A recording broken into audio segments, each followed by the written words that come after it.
What up, man? It's your boy D Vince, and welcome back to another episode of UNC'S Mixtape Review. And this is where I represent the 25 and plus older crowd, bro, and put them on to upcoming gems in the underground scene. And today, I will be reviewing Talin's newly released album, Payback. Now, first and foremost, bro, I'm gonna say I've been a fan of Talin since like 2021, 2022. So I've been tapped in on Talin for a hot minute. And I would say, bro, for a little minute, bro, he definitely was very consistent. He was giving us project after project after project. Not sure what happened. I guess he decided just to take a little bit of a break and try to reinvent himself a little bit. His last project was Birdman 2, which is November of 2024. So like I said, it has been a little minute. He has been releasing singles. So I mean he's been inconsistent in the form of giving us projects, but singles he has been releasing them. They just don't get as much recognition as a lot of other artists. Not really too sure why, bro, but we could talk about that later. Um, give you a little background information. He is from California, not exactly sure the city, but he is from Cali and he is part of the 2O collective ran by Double O Daredevil. Now, before I break down this review, if this is your first time tuning in, I'll give you the 5 categories how I break this down. What goes into my review is intro, song lineup, features, beat selection, and replay value. Each of those are graded on a scale of 1 through 5 and added for an overall score of 1 through 5. So let's go ahead and let's get into the intro. So for those who probably didn't peep already, or if you're into Talin, you already know, but this is your first time, Talin is really into James Brown, Temptations, Commodores.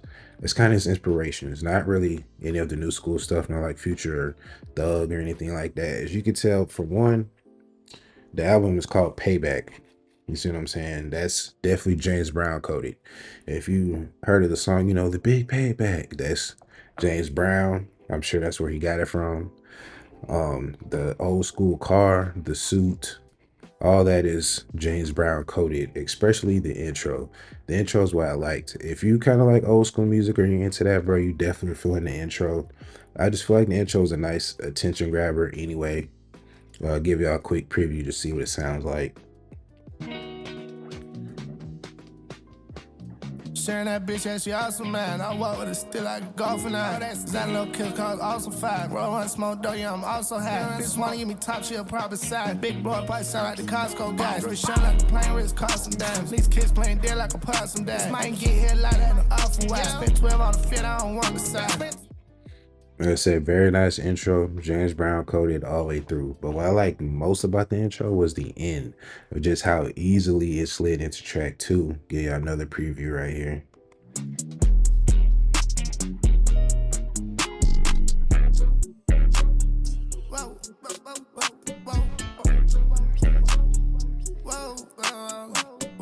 I said perfect. Slid right into track 2. 5 out of 5 for an intro.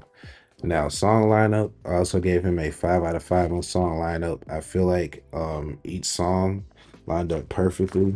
I felt like you know, the album wasn't too out of place. Like there wasn't a slow song and then like a super fast song or a trap song. It wasn't any of that. Everything gelled well together. I feel like 14 tracks was the perfect amount, especially when you haven't given us a project in almost a year. You know, artists will tend to oversaturate their listeners. You know, if it's been a minute with a 25 song album and it's like, bro, we don't need that. You know what I'm saying? 14 is very digestible. Like I said, everything lined up well. So 5 out of 5 on song lineup. Features is where I ding them a little bit. The Daredevil feature, him and Daredevil always 5 out of 5. The chemistry is always 5 out of 5. Another great song out of the duo. I liked it. But this is what I did not like. And this was probably a highlight for most people on this album, for all who tapped in, was the Summers feature. Now I'm gonna go ahead and tell y'all, Unc is not a fan of Summers, never been a fan of Summers. I try to get into it, I just can't do it. It's just not for me. Now, why I like this song, as you can see, I like the song, but I like the beat and I like Talin's verse. I think Talin came with it. Talin did his thing. Summers, on the other hand, Verse was a little wishy-washy for me. Um, I didn't see the chemistry with the song or anything. It just didn't do it for me. It brought the song down in my eyes. Overall, I still like it, but it kind of brought the song down in my eyes. So I give him a 3 out of 5 on the features. Now, when it comes to um, beat selection, I gave my man a 4 out of 5 on beat selection. I feel like the beats were well picked. I feel like they did match his overall style. They definitely are Talent type beats. But a couple of beats on here, I kind of was a little, puzzled about. I kind of wasn't really feeling some of them. So I gave him a 4 out of 5 on song lineup. Um, but here we go with the meat and potatoes, which is the replay value. Now, the replay value, I gave him a 3 out of 5 on replay value. The songs that I have on here definitely will be replaying. Definitely some good songs, but there definitely are some misses on here, like I just, said before. Definitely are some misses. Um, these last 3 songs, like some of these songs feel like fillers, but especially these last 3 right here, I feel like they're kind of just some songs that kind of be like, okay, we need to hit this 14 mark. You know what I'm saying? Like I said, these are not all of these songs are not bad songs. They just really sound like fillers. And, if I listen to the album over again, I'm not gonna play it all the way through. And that's just me being completely honest. So that's why I had to give it a 3 out of 5. Now for the overall score, I gave my man a 3.8 out of 5, which is a C plus. Now, that's not bad for a project, bro, at all. Especially when it's almost been a year. I think it's a great project. Y'all forgive me, my dog's barking at the fucking lawnmower. But I feel like Talon, bro, to be honest, I feel like he's being marketed towards the wrong target audience. I feel like he needs to be marketed towards more of a mainstream audience. I had this conversation with a blog not too long ago.